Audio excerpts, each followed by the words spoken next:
Hello there, my lovelies. Ooh. Hello. It's the last one of the elements for the pages. Can you believe we've had so many days of this already, and we're at the end of this bit? The thing is, not to be sad, because after this we get onto some more exciting stuff. So there's more to come tomorrow. And I've got other things lined up for us to do as well, so look out for that. There have been a few people asking about sort of seeing other people's journals. Well, that's entirely up to them whether they do videos, and hopefully if you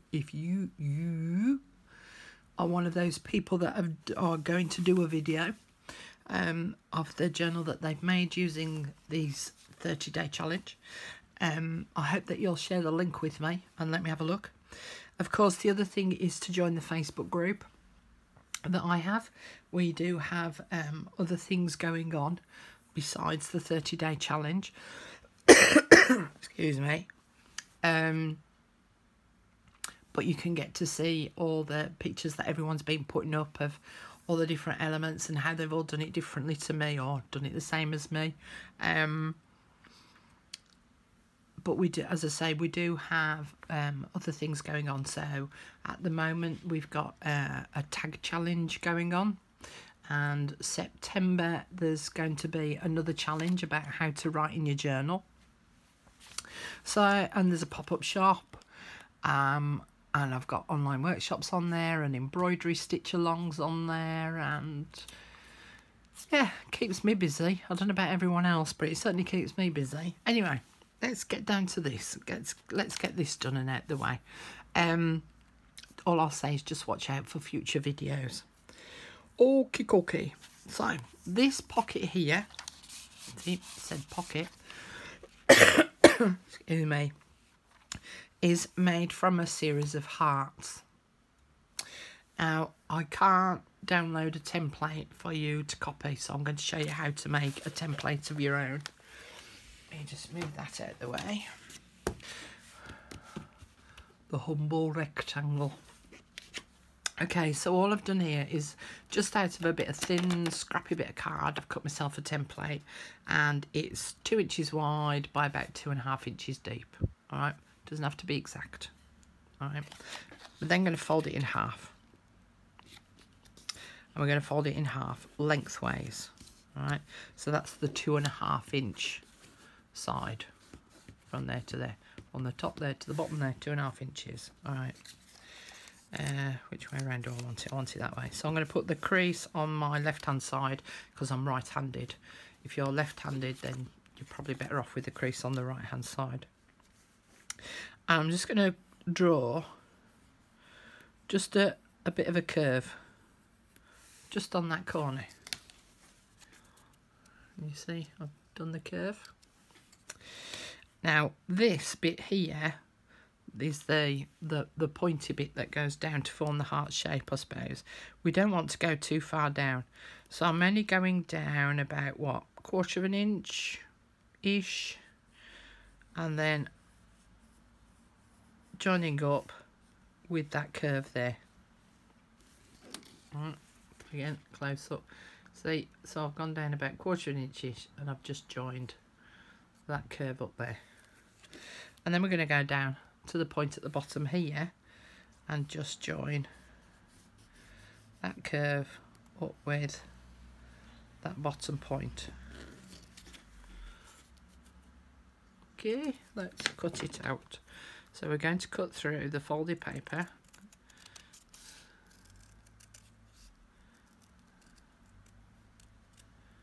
And the thing is, if it's rubbish and you don't like it, just use another bit of scrap card and redo it. Okay, fingers crossed. Yes, that's what we like. Ta-da! Okay, and then we draw around that 4 times. So that's another little template that you can put in your bag that we started at the beginning of this project for the templates. All right, so I have I'm utilising the digital kit on this one, and I liked this part of the paper because it's decorative, but it's not in your face. But there's no reason why you can't use the bits with the berries on. But if you do all of them in berries, it'll just be too much. So if you can see on the one that I did originally, oh sorry, knocking the camera.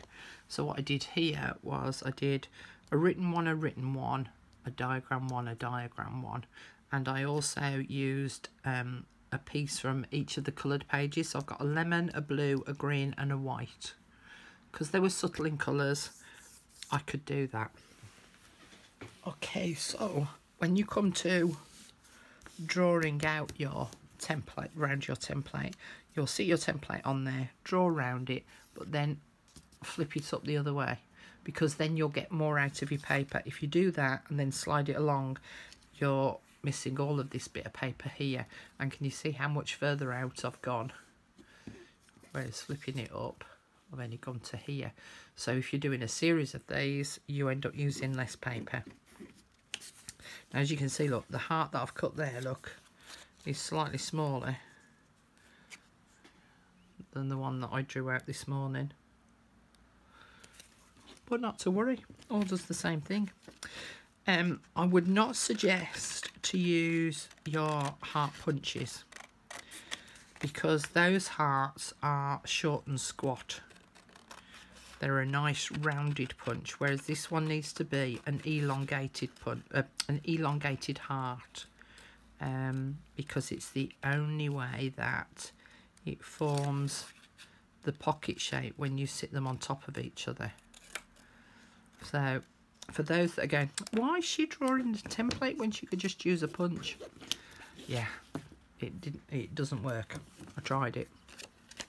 As I say, it needs to, most punches will do a heart that will come to about here, you know, a nice big fat round heart, and you need the length on these. So what all I'm doing is I'm cutting just fractionally inside that pencil line, because when we drew round the template, because of the thickness of the lead of the pencil, we've actually drawn the heart to be bigger. And so to bring it back to size, you cut on the inside edge of the pencil line. And again, as I was cutting, I didn't move the scissors, I moved the paper, so the scissors will have stayed still, and I will have moved the paper around as I cut. Now this one you can actually stick into your journal. Let me just get my last signature. It's all in bits at the minute, waiting to be finished off. So it's going on this very last page of the second signature, and I've got a green patterned paper as well that has got a shimmer on it, so I'm going to alternate between the two. Don't forget, whatever you do, to ink the edges, because that's always something I forget to do, and then I stick it down and go like, oh, didn't ink my edges. In fact, I need a little sign in front of me saying ink your edges, Carol. Okay, so you need to turn this heart on its side, and you need to imagine that this is a straight edge, and that needs to be lined up with the straight edge of the paper. Then the second heart will then sit on top of the first one with the points matching here, and then just show you close up, and so that they're overlapping here, but you've still left this heart bump there. We're not sticking down at this point, by the way. Third one, line it up with the point, overlap it with the previous one, but leave a bit of the heart bump, and then put the fourth one on, match it up at the point again, and then overlap a bit at the bump. Alright, so you should find that the third one that you put down, you know how I said about the straight line here, that third one should form a straight line up the centre that way. and then this one will form the straight edge across the bottom here. So if we have a look, that is kind of as near as damn it is to swearing about right. Little bit of twiddling and fiddling, I reckon. Yeah, like that. So what I would then do is I would then get my glue. Just make sure it's working and not clogged up.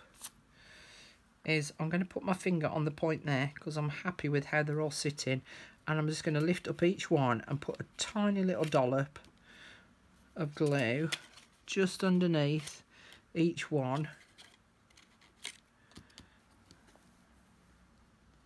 to get them to hold in place. I'll just wait for that glue to go off a minute. I'll just have a slurp of tea. And once that glue has then gone off, I then should be able to lift it up as a whole. Now my glue might not have gone off, so it might all fall apart. Yeah. Okay, so that's the effect that you want. Now what I'm going to do, I'm actually going to pull all mine apart because I didn't ink my edges up. But what I would then do is I would then lift it up and put a little bit of extra glue around each of the parts where they overlap. Excuse me. And then I would place glue, if I turn it over to the back, I would place glue across here in a straight line, and then I would put a tiny bit on that end and on that end to form the sort of pocket shape. If your points excuse me, chest is not brilliant today, I think it's because the weather's changed. This point here where all the points meet, if they don't meet quite right, there's no reason why you can't put a button on there or a flower to make it a little bit decorative. But that's it. That's all there is to it. So you need to make a template first, cut out your 4 hearts, ink the edges, Carol, note to self, and position them so that you're happy with the position of them and that they're going to form this straight line here and here. Put a little bit of dollop underneath each heart to just join them together so that you can then pick it up as one piece. Add more glue where is necessary where they overlap, and then stick it to your page. Now this one you can actually stick to your page. A lot of the other elements we've kept separate, and that's because of the bulk of them, but this one's flat, so we could actually stick this one to the page. Don't do any other decorating on it though at the minute. But again, if this is the point now where you need to start looking at the other decorative parts to the page, like the stenciling, adding the lace, so that you can get an overall view of what your page is going to look like. And then tomorrow I'm going to talk to you about adding your signatures to your journal cover. It's exciting, isn't it? Right, I'm off. Have fun with that, and I'll see you tomorrow. Bye.